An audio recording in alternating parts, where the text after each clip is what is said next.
ਸਤਵੀਰ ਸਿੰਘ ਜੀ ਦੀ ਲਿਖੀ ਕਿਤਾਬ ਇਤਜਨ ਕਰੀ ਵਿੱਚੋਂ ਆਓ ਸ਼੍ਰੀ ਗੁਰੂ ਤੇਗ ਬਹਾਦਰ ਜੀ ਦਾ ਜੀਵਨ ਸਾਂਝਾ ਕਰੀਏ।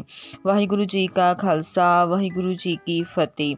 ਦੁੱਖ ਨਿਵਾਰਨ। ਸੈਫਾਬਾਦ ਤੋਂ ਆਪ ਜੀ ਲਹਿਲ ਪਿੰਡ ਪਟਿਆਲਾ ਆਏ। ਉੱਥੋਂ ਦੀ ਇੱਕ ਮਾਈ ਜਿਸਦਾ ਨਾਂ ਕਰਮੋਦਈ ਕਰਕੇ ਲਿਖਿਆ ਹੈ, ਚੇਚਕ ਤੋਂ ਦੁਖੀ ਗੁਰੂ ਦਰਸ਼ਨਾਂ ਨੂੰ ਆਈ।